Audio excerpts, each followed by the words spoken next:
NAST Studios now has opportunities for artists to showcase their art on the wall behind me, which will be seen during recordings of the NAST podcast. The current artist being featured is previous podcast guest, Nino Uniardi. The piece to my right is titled Whipping Cream and Jelly, and the piece to the left is titled Grilled Spinach with Lemon Drops. Both of these uniquely titled pieces are available for purchase. Please email info@nastpodcast.com to learn more about the current artwork and if you're interested in having your art featured in the studio.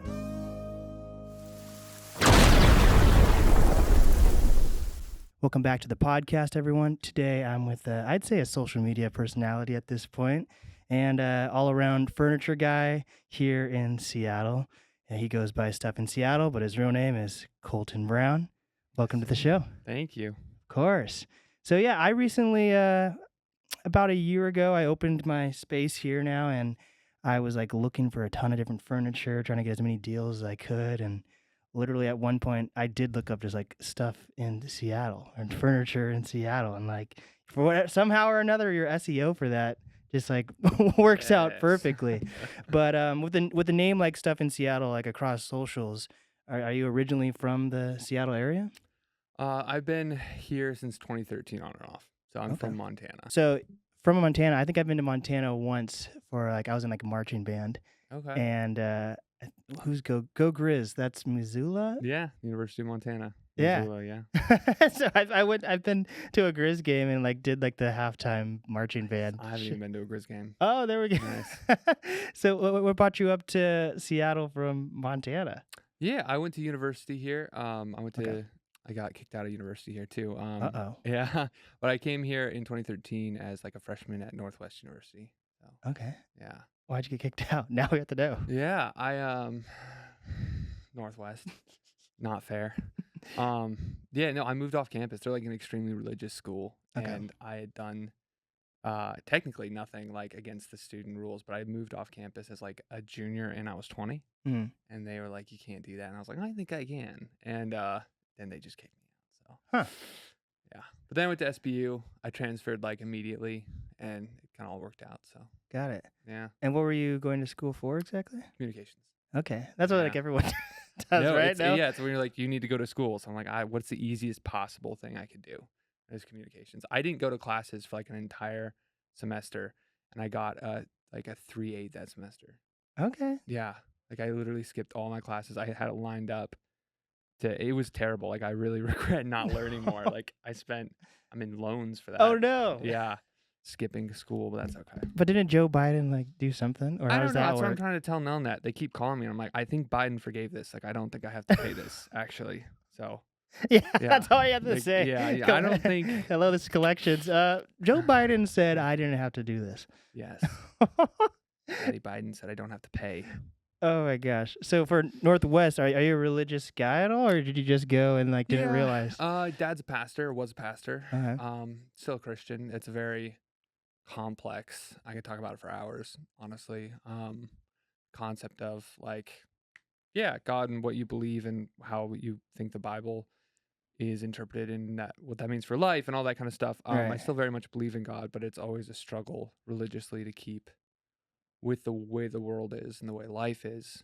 I don't pretend like it's not an extremely difficult topic for like most people. But yeah, I'm still a Christian. It was Northwest made it tough. They suck. I still hate Northwest. But I have a deep grudge that I hold against them for kicking me out. But so if it ever gets burned down, we know what happened. No, I'm just kidding. We're not I'll have an alibi, I swear. He was on the podcast. No. Actually, I love it there. No, yeah, and then I went to SBU, and SBU was good. I still like SBU quite a bit. Their philosophy towards everything, and yeah. Okay, there you go. So then you graduated, I'm guessing, like 2017 or something around there? Yeah, well, I never graduated. Oh, okay. I'm one Spanish class short, so still don't have a degree. I'm 4 years. Nice. Yeah. Okay. No, I don't know Spanish, so I'm not going to hold that against you. Yeah, well, I failed the class several times, so it's kind of just not meant to be or something. But dang. Yeah. So you get out of college here, like, do you do anything with your communications degree when you don't graduate, or? Yeah, well, I basically I was gonna go back, and I did. I left SPU, and I had 1 math class and 3 Spanish classes. Cool. I did 2 of the Spanish classes, 1 of the math class, and then I went through that process. I went back to Montana, and I worked in local TV for a few years. Oh. Yeah.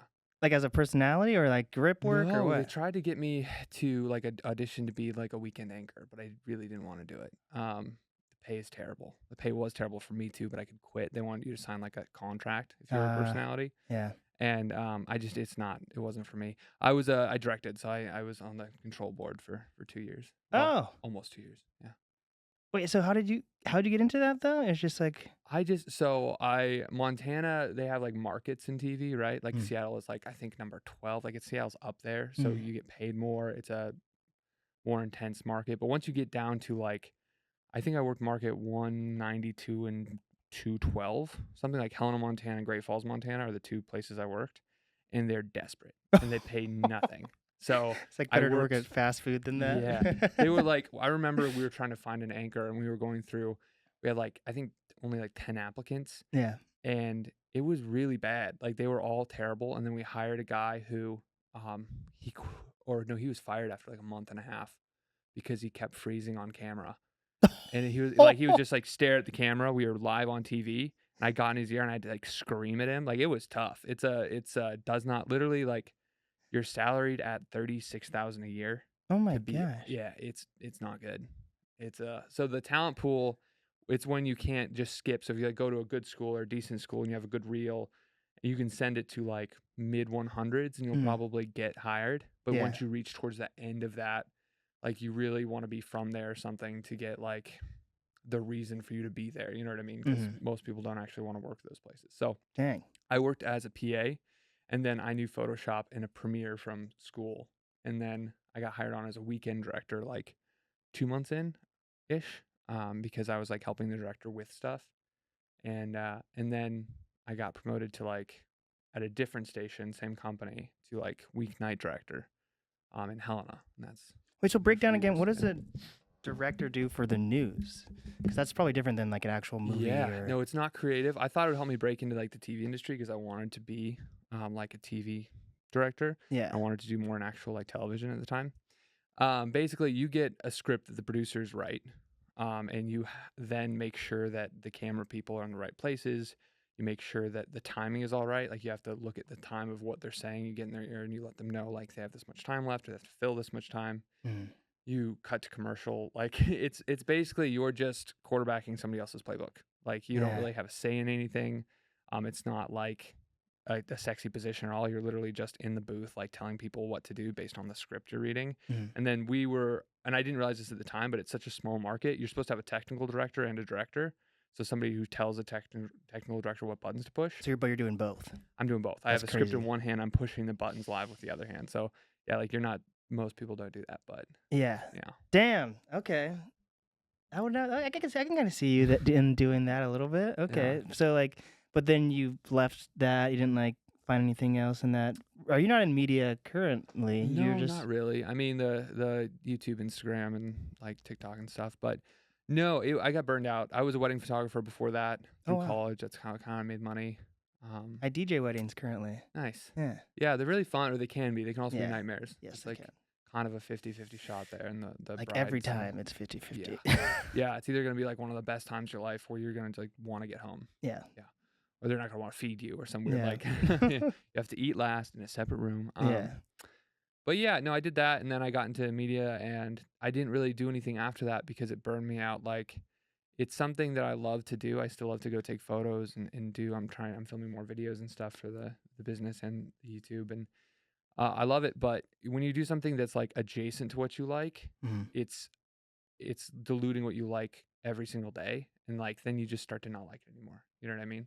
Yeah. So I just started to kind of hate it by Yeah. the end. Yeah, and I didn't want to have anything to do with TV or videos or anything like that by the end of working there. And the people there were nice, and I don't have anything really bad to say about any of that. But it's just it was not a creative endeavor. It was like a very much you have to do things this exact way, and um, the pay was terrible. So, No, I feel that. That's why like, yeah, I struggle. Like last year, I did a lot of things that are like um, surrounded around teamwork. Like I went to like South by Southwest and was on like a production team and like doing all that stuff. And then that was like towards spring, summery time. And then by the end of summer, I got this place, and like solely working for myself and everything being on me can be kind of stressful. But like it's also like relieving in the same sense, but I also need to still realize that at a certain point, I'm eventually going to need to hire employees or whatever, and then figure out kind of again what it means to be part of a team. Hmm. But yeah, being part of a team like that for any type of production can have its ups and downs for sure. So then but you moved back to Montana for a little bit to do that. Yeah, and I was back and forth a little bit because I love Seattle. Like, Yeah, yeah, I love it here, but because it's a drive. It's only like it's not a far drive, right? it was like 12 hours. 12 hours. Okay, not crazy. That's a little bit of a drive, but It's not a day. Yeah, crazy. you can do Yeah. it in a day. I mean, 12 hours with stops, and assuming you're like not rushing it, you can get it like maybe down to 9 with no stops. So it's Hmm. not bad. Yeah.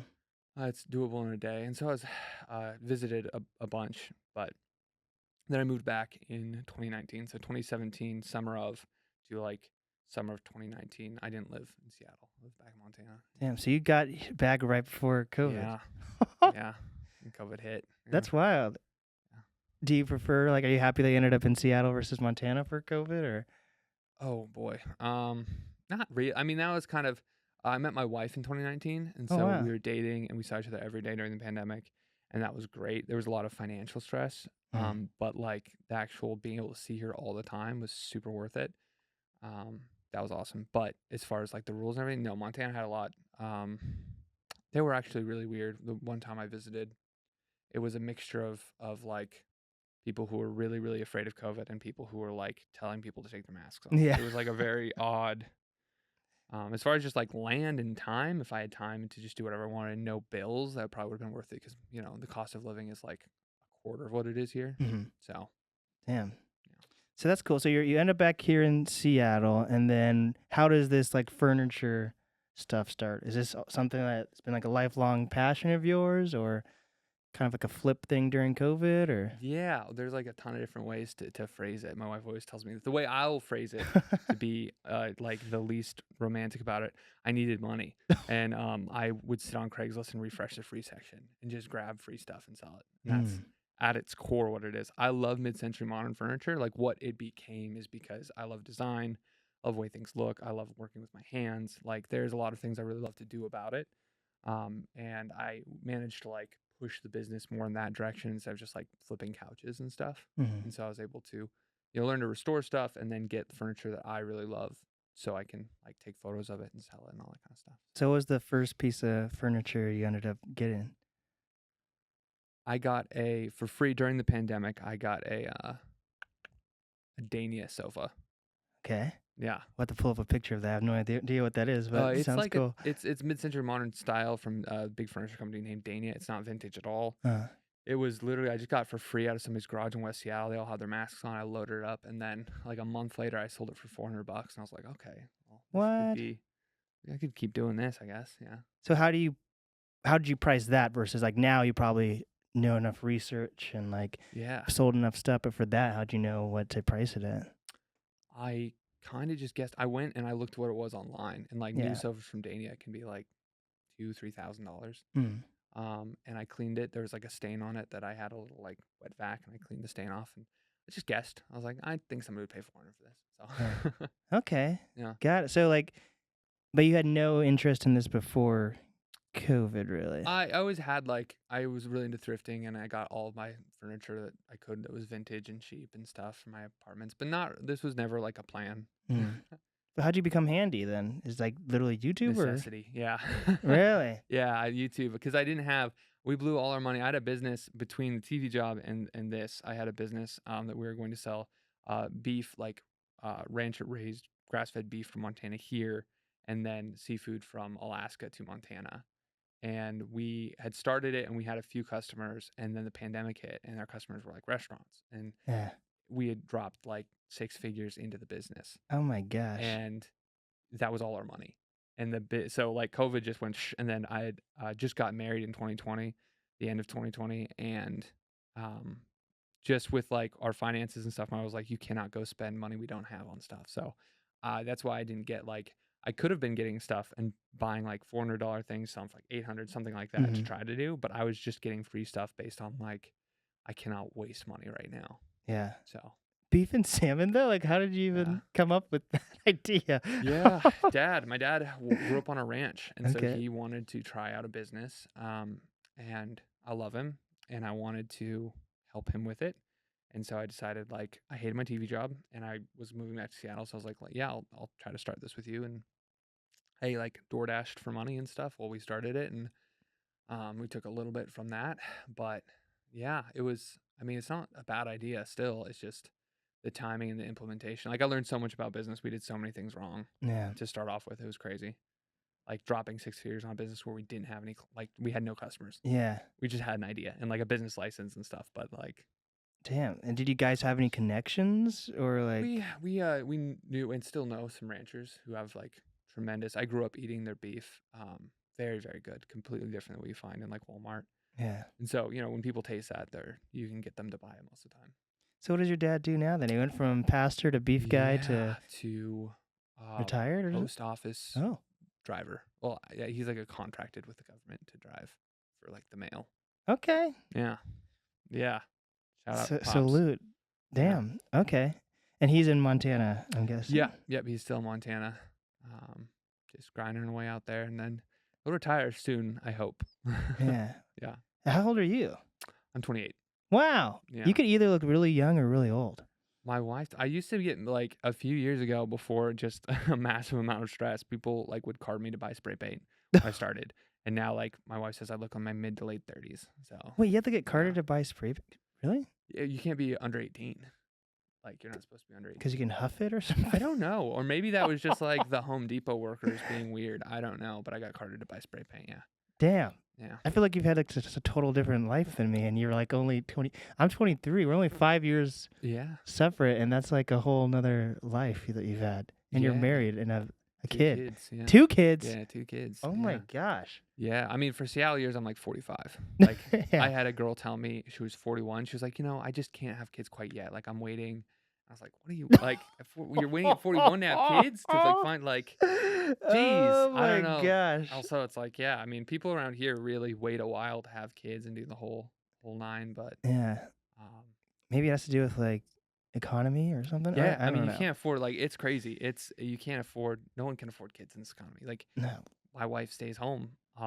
We can't afford daycare. Yeah. Like, yeah. but she's great. She wants to stay home. That was always a plan because she wanted to be a mom. So Cool. thankfully, we're good on that. But And you have like a home, or are you in an apartment, or what is this we're like a for? greenhouse. Yeah. Wow. Okay. That's cool. And and are they originally from Seattle then, or? Savannah is from Oregon. Okay. Yeah. Wait, is Montana? Does that count as the PNW? No. No. It's just like nearby, I guess. Yeah, it's what is it even called? It would be the Rockies, I think. It's like whenever you look at like topical maps of places, we're in the Northwest, but not the Pacific Northwest. Yeah. Got it. So this furniture thing, is this like your full-time thing now? Yeah.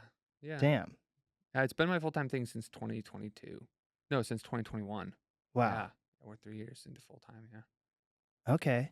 So during COVID, is this the only thing like you focused on, or did you have like some side job besides that? Or Yeah, I delivered pizza from December of 2020 to July of 2021. okay, what's that? Is that fun, or is that like? Yeah, it rules. I mean, like if you're, it depends on what your financial needs are, but if you can swing 25 an hour, then Yeah. with tips, it's like it's solid. Yeah. And I worked for Pagliacci's, and they're a great company to work for. Hell yeah, They're really solid. Pagliacci's. Yeah, I just wanted to commit to the furniture thing, so I quit. But yeah, it was good. Mm-hmm. Yeah. And what was that like leap like for you to switch over? It wasn't too much of a leap because I just slowly took less hours.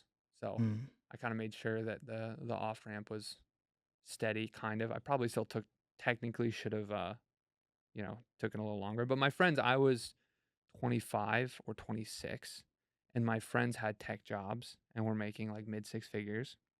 A lot of them, some of them were climbing and doing their own thing, but like a lot of friends from college that were doing really well. So in my mind, I was just like, I can't work pizza this much longer. It's just not going to lead anywhere. And I was a little prideful about it. I think I probably should have kept the job a little longer than I did, but yeah, I was itching to like get out of it. Yeah. Okay. So or how does that work now for you? Like, do you have like a backstock of inventory, and like before you switched over, did you have that, or like did you just know I could sell this and then find this quickly and then Or how did that end up? Yeah, I mean, for years it was like living dresser to dresser, which is like, That's a yeah, crazy saying. yeah. It wasn't paycheck to paycheck. It was literally dresser to dresser. Like I'd go, I'd be like, I know I can find one this week, and I would just like wait, and I'd find one, Yeah, and you just know in the Seattle area, like you will find something, even if you have to drive to Tacoma. yeah. So yeah, um, Dresser to I had a dresser. little. I've always had a little backstock. Most people that do this have, um, like storage units full of furniture, like Dang. multiple. And now the store, like we have a store over in Ravenna U District, and we have a back room that has maybe half of what's on the floor left. So we have like we always have like 1.5 times inventory of what would be on the floor. We try to have at least. Got So it. And like we'll get into your store. I want to learn more about this like whole like flipping thing though. So like is there a better website compared to other like is Craigslist or Facebook Marketplace or OfferUp better or it depends on what you're looking for. Next door can be a hidden gem one. I'll give away all the secrets here. sheesh. Nextdoor, it was good. OfferUp is really good for free stuff. Craigslist is good for free stuff. Marketplace is the best for probably finding good deals on expensive stuff. Mm. So, and then OfferUp can be good. OfferUp isn't used in most of the country though. Like, Cuz it's from Wash. The guy was at my yeah, studio, my other studio a interesting. little bit ago. Yeah, he's Yeah. it's based in Bellevue, and so we have a ton of people use it here. It's really saturated. Portland uses it, and then like the big cities use it, like New York, LA, and stuff. But like you go over to Boise, no one's using it. Yeah. So Damn, I should look into the OfferUp's podcast sponsor or something. Damn. Okay. Remember when it was like Let Go and OfferUp, then OfferUp yeah, bought Let Go? Let Go is great because no one used it except to try to sell their stuff. Yeah. And sometimes that was the only app they'd use, so they'd post their stuff there, and it was really cheap, and no one else saw it because no one was buying on it. Like, so I bought a lot on Let Go, and then Yeah. they combined, which was a bummer, but good for them, I suppose. Yeah. Yeah. So Facebook Marketplace, have you ever like are there like knockoff chairs or furniture or anything? Is that even a thing? Kind of like it depends on what. So it's like you have your classic Eames like lounge chair with like the plywood molded walnut veneer. Can you break down what does Eames mean for people who Yeah, don't know? Charles and Ray Eames were designers. They were furniture designers. And by the way, the, there are a lot of design nerds that will try to catch me on things and be upset. So I'm going to do my best here. Um, like I know a lot about it compared to average people, and then there's people who know a lot about it, and Got they're it. all over it. So Charles and Ray Eames were a couple that they designed furniture, and I believe Ray Eames, or Charles Eames was a architect because he just decided to be. He was like, I should be an architect, and he just did. He didn't go to school for it, I believe.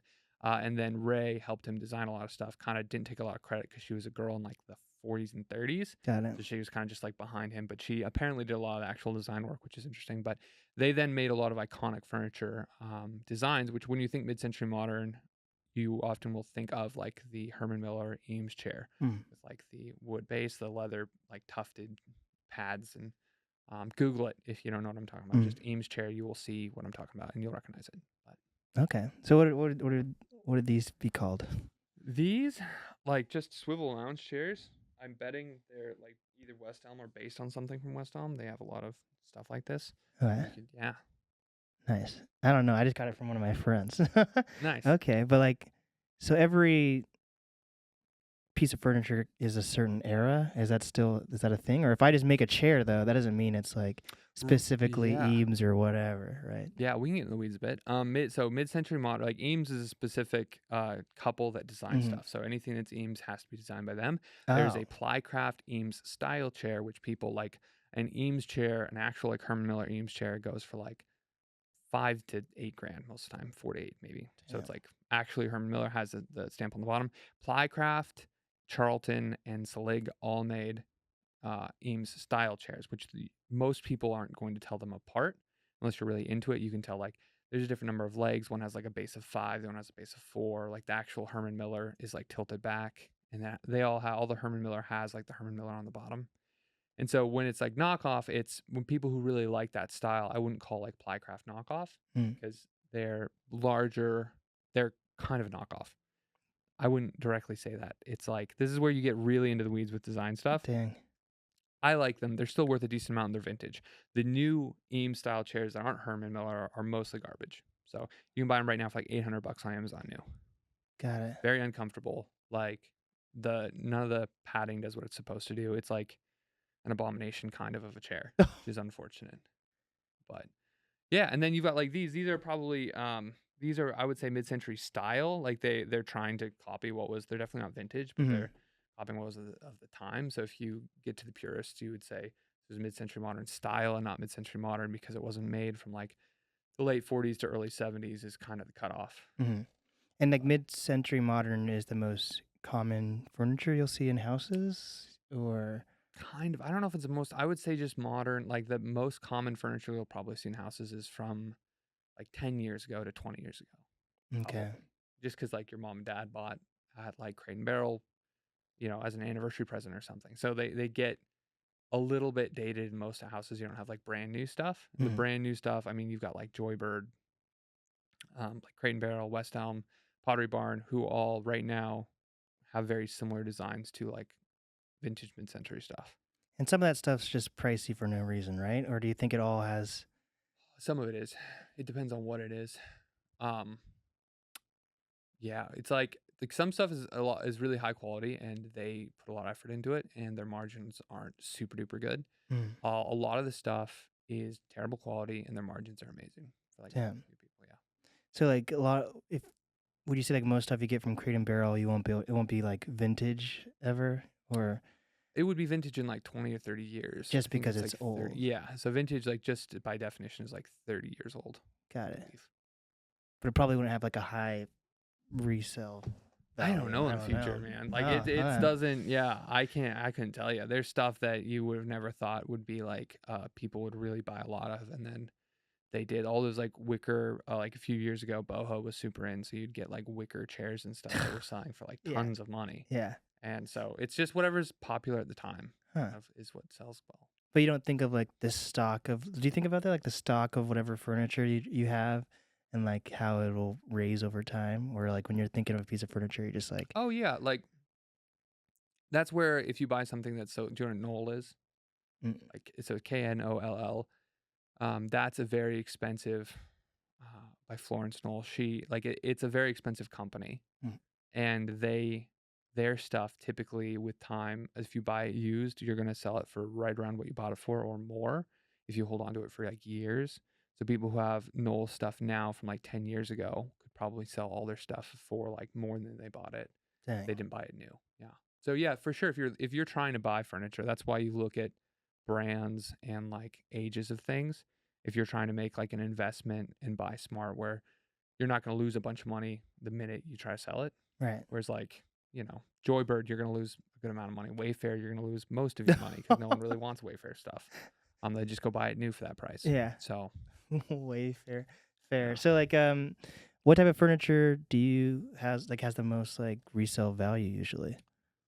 Oh, Danish pieces from the '60s, typically, like, high-end designer Danish pieces have, and there's a few Brazilian. There's, like, Laffers have very high resale too, and it's Because 'Cause they're made well or something? sort of, I mean, they're made very well, but also it's just typically things that look really nice, and there weren't a lot of them made, but they were made well. Are gonna go for a lot, and if that's what's, like, in right now, Mhm. that's what's going to sell really well. So, like, it's hard to find a lot of this stuff. So that's why too, like, if you find something that is super rare, you can sell it for more because a lot of people want it, unless they don't. I mean, like, you know what I mean? Like, it's got to be in style, but if it's super rare, people will want it more. And where's the best place to get this type of stuff? Just like My store. my store. There we go. um, It is, I don't know, like, it's everywhere. We go to thrift shops, we go to estate sales, we go to, Craigslist, OfferUp, Facebook Marketplace, next door. People DM me a lot now, which is super nice because for Mhm. the first, like, I had no followers or presence or, like, business for years essentially. I worked for, like, 60-hour weeks and there was not even close to what I have now. So, like, it's exponentially grown, Yeah. thankfully. But people will DM the page now and they'll sell us their stuff, which is super nice. Dang. Yeah, that's by far the easiest way for me to get stuff now. Like, 1 in 10 people will actually be able to sell me something that we'll take Yeah. because a lot of people either want a really high dollar amount for it, or the funny thing, like, people DM me when they've had something on Marketplace for, like, a month, and I follow that. Like I see what they're posting on Marketplace. Like I follow mid-century modern stuff or Danish or whatever it is. And so like I can see it hasn't sold on Marketplace for a month and they're trying to get the Marketplace price for it Mhm. from me when they DM me. It's like Yeah. I could have just bought it off Marketplace. You know what I Yeah. mean? But Dude, I'm so bad at selling. I'm really good at finding deals, but I can't sell anything for it. I'm so bad at that. it's tough. It's tough. You just got to wade through, especially when you're selling like online. Thankfully, like when through the business now, you can go into the store, buy something. Mhm. I also had online sales, so you could just go purchase online, and then I really try to get like customers to follow versus just like get followers for a long Mhm. time. And so that was really nice because when you do sell on Marketplace or Craigslist or anything, you get tons of messages. Oftentimes, no one follows through. People will set up times and then they won't show up. And then Yeah. you just like when you do that 2 or 3 times, you feel like you're wasting so much time. Yeah, So it's tough. how did that following? So when did this following start? Also, when did you start a social media? Obviously, like I feel like Facebook and Nextdoor and OfferUp or don't aren't really social media compared to like you having like an Instagram and like a TikTok. Like when did Yeah, you decide to think like it was a good idea to be like the furniture guy online? yeah. And well, I started the Instagram stuff in Seattle as a blog in 2019. So Okay. I was because I love photography, I love Seattle. I was taking photos of places and um, businesses and stuff I liked and posting snippets about them online and stuff. And that got like 100 followers. So then I turned it, and that was a placeholder for whatever I was going to call the furniture business. I was like, well, I'll just keep posting on this Instagram with the furniture, and then I'll figure out what I'll call it. And then it never changed. But it works. It works really well, actually. But yeah, I started in 2019, and then I slowly started posting in 2020 with Mhm. furniture. Um, but actually, I might have started the beginning of 2020. I'm not sure. Regardless, I really started social media pretty hard in the beginning of 2021 is when I like really started to push stuff more. But the following didn't come for a while. Um, I was at, I hit, let's see here, I hit 1,000 followers in June of 2022, and then right before that, the TikTok page blew up. Because back at the time, it was just how algorithms change and stuff. Yeah. I had a video that hit like 4.5 million views um, in like April of 2022. So that pushed everything online, and I was really starting to try to like capitalize on an online presence at that Mhm. point. Did you ever want to be an online presence? Do you? Because you even said with like the personality thing, you weren't doing the TV personality, maybe because it was just to pay. But like, do you ever feel like you've wanted to be in front of a camera or? Not super. Like generally speaking, I mean, I love making things. Yeah. I love putting it out there for people to enjoy. If I could have a world where I could get somebody to be the face of this Mm, and then it wasn't me and I could do all this stuff behind the scenes, I think I would. got it. But you just can't have like I even had I had one of my employees make videos for me for the Instagram for a while because I was like, I would prefer you to make these and I can do everything that makes the store and everything work. Mhm. But no, I never really had that much of a desire to like be the face of things. But I've always wanted to make content. So it's hard to do that without putting yourself in it. Got it. So do you edit still? And if so, do you use like Adobe or are you just using CapCut or? Yeah, we're switching the it's funny that I'm doing this now. So we're switching the whole strategy of the business and sort of my business model a little bit. Mhm. I for years I worked on I'm all about context. So like if we go back to 2022, I hit the TikTok followers. I got like 30,000 TikTok followers. And then I was getting more every day, and then I hit like 60 some thousand at some point.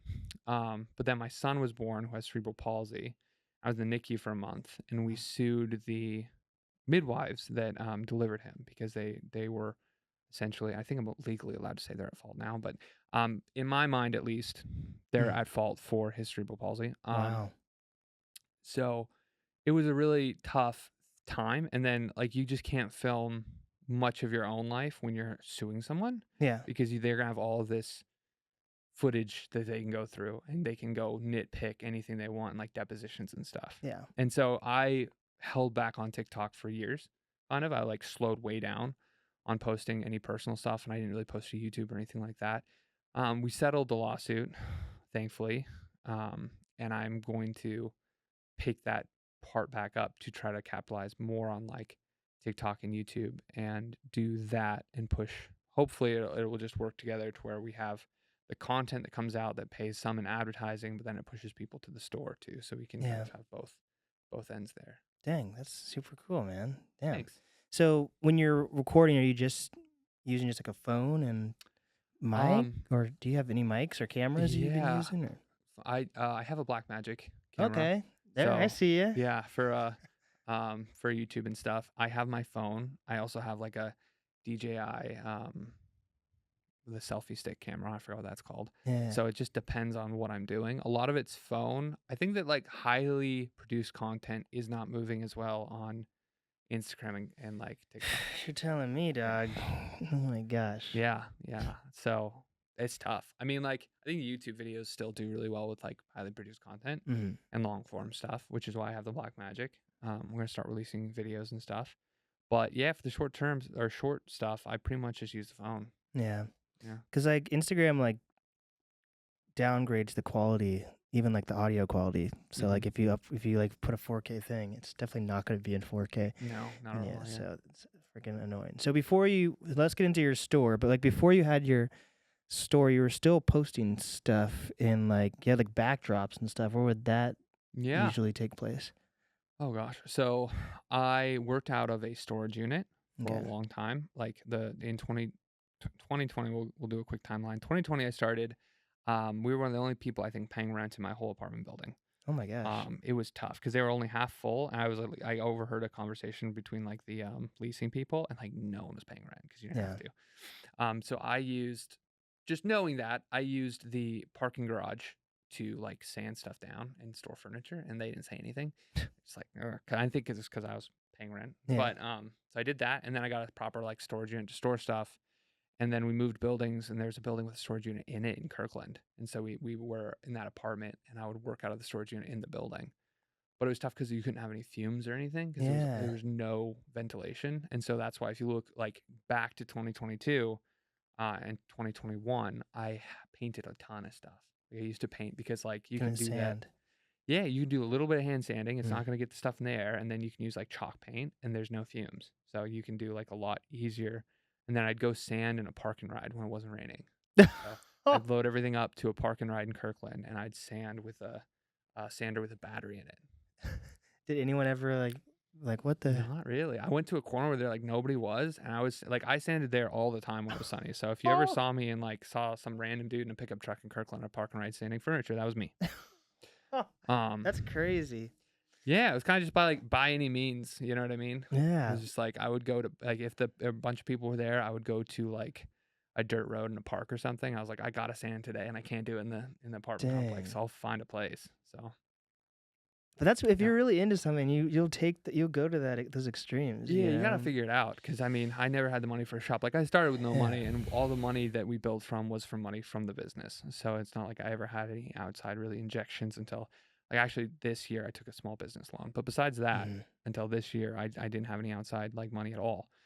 Um, so yeah, I did that, and then we got another like a larger storage unit. Then we moved to a townhouse. Well, it wasn't a townhouse, so it was like an apartment complex, but with an attached garage and one Mm. apartment above it. So it was like it looked like a townhome, but it wasn't. Worked out of that garage for a while. Then and when I was there, I started taking everything to a parking garage in Mill Creek to take photos of it. So Ah. a lot of people thought I was doing it, like where I lived, but I traveled like a mile and a half away to a parking garage and took photos there. And you have I'm guessing you have like a truck or something. Yeah, an F-150 at the time, which Oh kept on shoot. me, but yeah. Yeah. So yeah, I loaded everything in the truck and I took photos of it there, which helped the business like extremely at the time. Mhm. Now it's weird, like there's people in Portland and because I was doing TikToks and stuff, there's like if you go and you search furniture, you're gonna find like people in parking garages taking photos that some of that, maybe not all of it, but some of that's directly attributed to the fact that I was doing Damn, that. you're a Yeah. trendsetter. Let's just say it. The lighting's good. Yeah. Yeah, the lighting is really good to like fully get your photo, and then you don't have to have all your work stuff in the space and whatever. So yeah, I did that for a while. Then I moved to a spot with a wood shop, and I was able to like fully work. It was attached to the house Mhm. for a while, and then we moved to a warehouse in Ballard, and that only lasted like 8 months because we needed more space. So then we got the store. So your store is bigger than a warehouse? Yeah, because it was a warehouse unit, kind of like how this studio is like in a building full of other like things. Got it. Yeah, it was a warehouse that was sectioned off for other like industrial businesses too. Got it. So is like your wife kind of like your partner in this at all, or? Yeah, very much so in like the management, the bouncing board as like she is the mom Mm. now. And so since she's been pregnant and had 2 kids, she doesn't like move furniture with me much or like sand things, but she's very much like helps me manage the business, if that Yeah. makes sense. Yeah, man. Did you always want kids? Yeah. Dang. Yeah. You're gonna have more? I You don't don't know know. yet? It's tough, dude. I thought I wanted 6, but like 2's it's a handful. Yeah, we'll see. I'm 10 weeks into 12 weeks. I'm something. I'm still at the point where I'm not sleeping a ton. Yeah. Um Oh, you just have a because new kid right yeah, now. yeah, she's new. Oh Yeah. my god, She's just like dropped. 12 weeks. Yeah. Like April, May is when she was born. Yeah. Oh my gosh. Well, yeah, congratulations on that, Thank you. man. And then you Yeah. opened your business or your brick and mortar in March. March. Yeah, in March. Okay. So it was like terrible timing, but we were just you get to the business grows with or without like input, kind of like you're either growing or you're not, Right. and you're slowly kind of like dying ish, kind. You know what I mean? Yeah. Like not. I don't want to be too drastic there, but it's you either take the momentum as it comes, Yeah. or you then have to generate that momentum later. Yeah. And generating that momentum is so hard that I'm like every time we have the ability to grow, I try to do that because it presents itself. So like somebody I said on Instagram, I posted that we were looking at retail spaces, and somebody reached out with the retail spot we're in now, which is really cool. Dang. Yeah. See, you really do have, I'm saying that's why I'm counting you as like a media personality. You have this like community that you've been growing. It seems Yeah, like. a lot of people have been really good. Like I'm sort of responsible for the business, but so are like all the customers I've had over the years and all the Yeah. people who've given me opportunity and helped me out with stuff. So, Dang. for sure, it's a lot of other people are involved in this. Yeah. And you have a good deal on this space? Like, do you have Yeah, I have a solid deal on the rent. Yeah, heck yeah. he owns the carpet store next door. So if you're looking for carpets, Oasis Carpets. Hey, Yeah, there shout we out him. go. And rugs. I guess it's rugs technically. Yeah, no, he's a great landlord though. He Oh, yeah. he rules. Yeah. So what was that like moving into the space? Like for me, I moved in August, but I probably had like 1 or 2 clients come in while I was putting everything in, but it probably took me a solid 2 months to actually feel comfortable with having people coming in consistently, you know? So what was that like moving in for you? Yeah. Yeah. I was in Denver for a lot of it. Mm. Weirdly enough, because my son had an intensive therapy in Denver. Mm.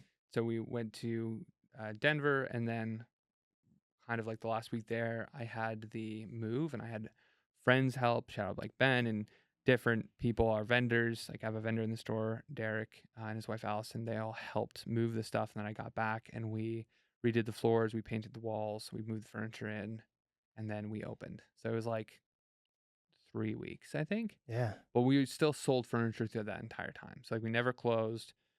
People were still picking. There was a few like situations where people went to the wrong building at the wrong time, and like there were a few problems doing that. Mm. But just with again the business being the way it is, like we cannot stop selling stuff for an extended period of time Right. because all of our expenses are with what our sales are. So we have to like continue. It's like it's good because it forces continual growth and continual sales and things, Yeah. but you can't take a break from it either. So Yeah. there's a lot of give and take. So you keep saying we. So you have a team at this point, or how Kinda, does yeah, that yeah. work? So I have contractors who pick things up, and then I pay to like do things. I've got a contractor I pay to refinish things now. Oh, nice. I have a full-time employee who like runs the store. His name's Matthew.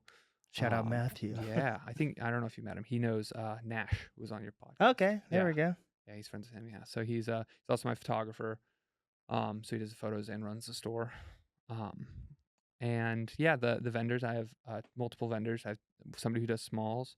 Her online store is Fog and Found, and then I have somebody who does furniture, who brings in furniture. So Nice. That's yeah. awesome. So like, do you feel like you have competition at this point, or is it more like you want to build that community where people can sell you stuff, and then, or how I does that don't work? know, like competition in the store, or what do Or you mean? just like other stores doing it? I guess obviously there's Yeah. literally like West Elm and things Yeah. like that, but Well, like there's definitely other consignment stores in town and other okay, vintage stores.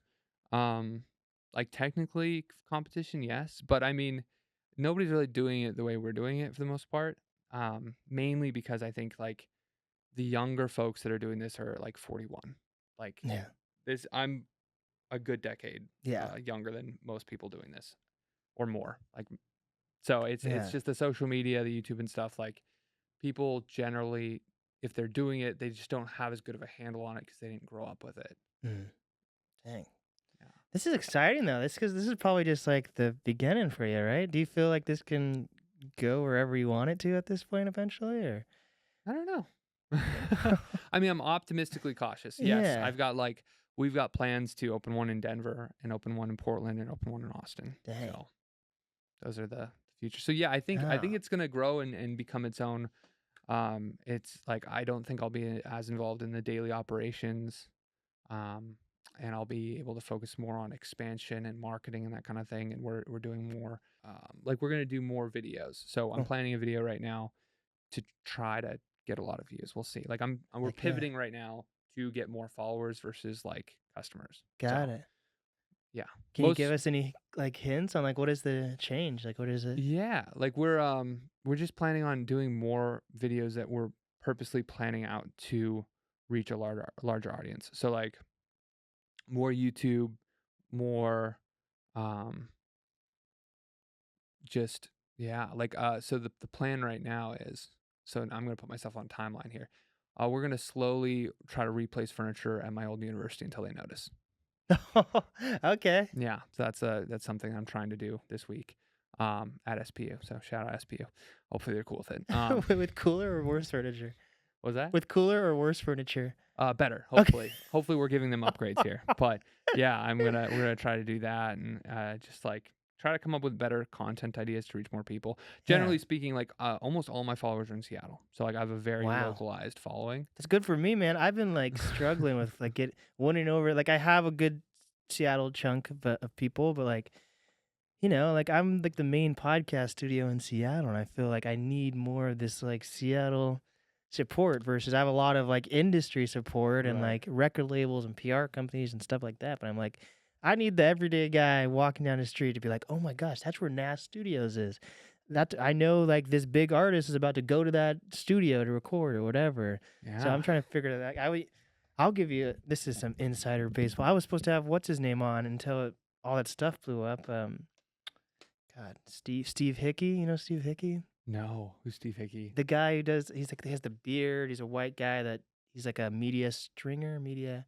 He's the guy who like goes to all the crime scenes. Oh yeah, we follow each other. Yeah, I was Yeah. supposed to have him on before all this, well, I guess because of all this crazy allegations against him, and Oh then yeah. he told me his lawyer said he set up the interview, then the day of he said my lawyer said no I can't go on. I'm like what the Right. hell? But I even to that obviously I don't want to always have extreme cases like that, but I'm Right. like there are media entities in Seattle where the Seattle public truly like supports and trusts them. And I feel like I feel like Seattle people know that my podcast exists, but not to the point where like they're like rooting for what I'm doing, and it feels like Yeah. I mean, to get to that, like, it's weird, man. I don't like Seattle is great. I love it. We're fairly indifferent people. yeah. Like, and that's one of the problems Yeah. with Seattle, but it's also one of the benefits is like really, I mean, they don't like the whole I forgot what that guy's name is. Stevie, you Yeah, said? Steve Yeah, Hickey. Steve Hickey. Yeah. Like he had this whole thing where basically like he's being accused of squatting in a home, right? Mhm. Uh I don't think anyone really cares. Like around here, I haven't met anybody that cares. I don't really think anybody cares about that. The, the benefit of that is like he can continue to do his new stuff. Nothing really seems like it's happening to him consequence wise. Like we're not Right. in a place where he's going to get protested, and maybe people come up to him in public. I don't know, but also, like if he was actually homeless, I don't know if anyone would be like, "Hey, come stay with me." You know what I mean? Like Right. they'd be like, "Oh, that sucks, man."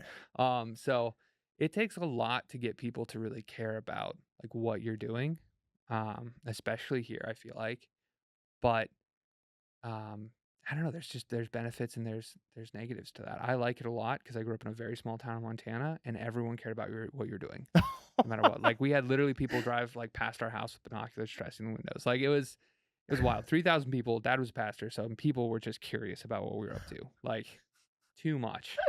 way too much. That's crazy. Oh Yeah, my gosh.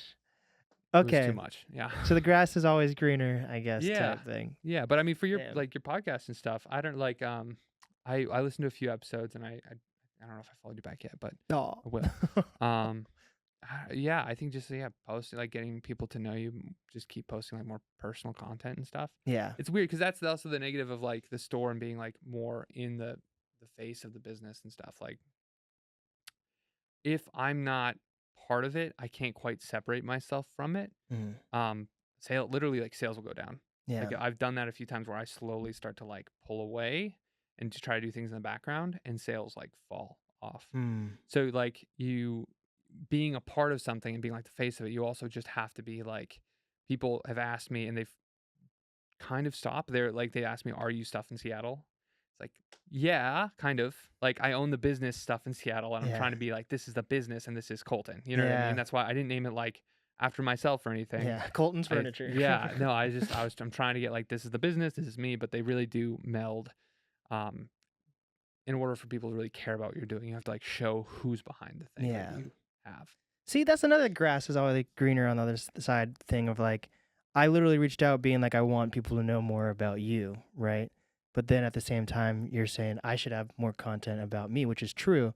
And I've done that a couple times and it's gotten more traction. So it's always like, it's easier to support others or tell than do it yourself kind of sometimes. So that's something like I've, just had this whole, like another thing is like I just had this crazy move where I left Seattle for a couple months and now I'm back in Seattle. So I'm like, hopefully that's gonna help me be able to have like more time on my hands to make this like solo content versus just always interviews. But it's like it's a good point where you were saying like figuring out different ways, if not even like reinventing yourself, but like growing and what does that look like and what different type of content or like all that stuff is important because like I feel like you don't want your store to just be that's it and that's your success. You want more stores, you want to do other things versus like if I'm just like this is my success, I've made it, then that'll eventually fade. So you have to continuously grow and I guess reinvent's not the worst word to use for that, but like No, growth. I mean, yeah, you if you are wanting to be better, it's just about like constantly measuring yourself against your past self. yeah. And it's hard to do, but like just yeah, pushing yourself more to get to where you want to go because like it's in a general sense like when you're talking to like large numbers of people, something like this, I would never tell anybody, go start a furniture business, go start a podcast, Yeah. go do your, you know what I mean? Yeah, yeah, Like yeah. the vast majority of people, like I would say, probably don't start your own thing. Like this, it's so much more time consuming and like sacrificial crap that is just forced. Like you take it on yourself, but it's also forced on you when that's your only way of like making a living. Yeah. So I wouldn't say most people wouldn't want to handle it over time. So like for most people, I'd say don't do this. Mm. And realistically, most people aren't going to. But when you're talking to an individual like yourself, I could say like, hey, make sure like look at your metrics, look at what you're doing, post more if you need to, Yeah. get more clips going. Like there's ways to strategize and push yourself to do more and make more. Yeah.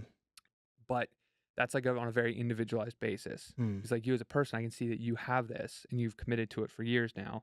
So you're willing to grow and try to make it a better, like bigger thing to be more exactly what you want. And even if that's not for numbers, like if Mm. that's not how you're measuring it, if you're trying to measure a quality, there's still like measurements you can try to use to compare it to like what you have done. For sure.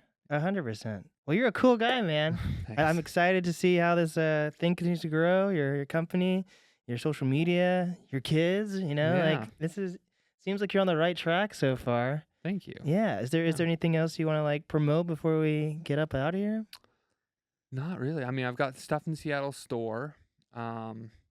We do a lot of vintage mid-century stuff. We do non-mid-century sometimes. We consign, so reach out to us if you want to consign or sell anything. A good chance we won't be able to take it on because we're still pretty small.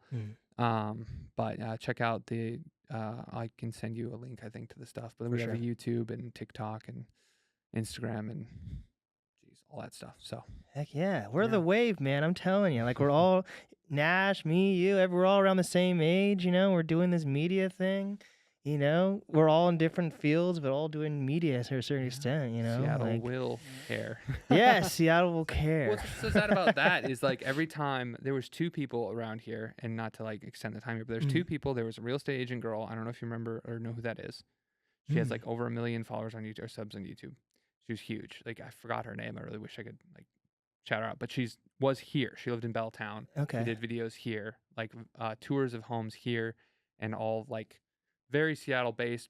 Flew around a lot, but like actually very big on the line. She moved to like New York like this last year. I think New York. I don't follow her that much, but and then there's a guy also on Instagram who like is like an Instagram coach. I don't like love his content, but he actually did blow up online, and like the minute he blew up, he moved to like Utah. Ah, Yeah, so I feel like every time somebody here and I like gets relatively like a lot of traction under them, they just leave. yeah. Yeah, so hopefully like we can have people who stick around in Seattle and try to Yeah. like grow the community. I Yeah. agree, because I feel like community's needed more than ever. Like, how many fire engines have we just heard just doing this podcast? Even like Pioneer Square specifically, like, because now you're probably going to learn some things too as being a business owner. And you said U District. Yeah, U District Ravenna. So like people consider the area Ravenna. Yeah, We're still at the Ave, so we're at the very end of the Ave. got it. So like thinking about that, like as you continue, actually the last studio that I was like managing, Third Wheel, it's on the Ave as well. Okay. But as you know learn more about the community, you're gonna want to do more for the community as well, and be like, dang, there's like a homeless issue going on the Ave. What can my business do, or what can I do with other businesses to figure this out? So same thing right here in Pioneer Square. Like I almost would say it's bigger than the homeless situation right now in Pioneer Square is this fucking construction. It's insane. And no one's really asked for it. Like the people that you supposedly like a few years ago, the business owners signed off on it and were okay with it. But because of COVID, like half those business owners are gone, and now there's all these new business owners, and we're all like, wait, someone signed off on what? So now there's like these big holes in the ground, and half these streets are closed off. And Seattle is already like a crazy one-way type city with all these streets. So like it's I think there's something about being a business owner and doing stuff in Seattle versus just being a personality in Seattle, or even an artist. I feel like an artist might find more ways to stay in Seattle if they owned a studio even in Seattle.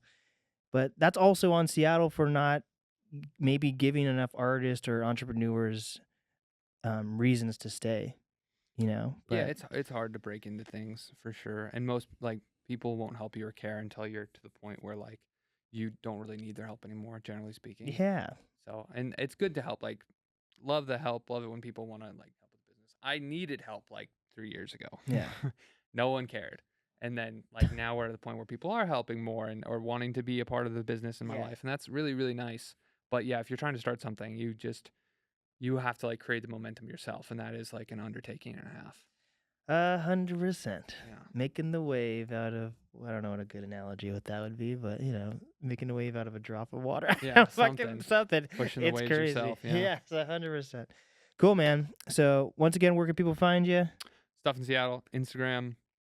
My YouTube is not named Stuff in Seattle because we're doing more outside of the business to promote the business, but it's still not all furniture based. So I will give you the link to that, and it's easier too. Heck yeah. We got the furniture Mr. Beast here. This has been the NAST podcast with Colton Brown. And we did it.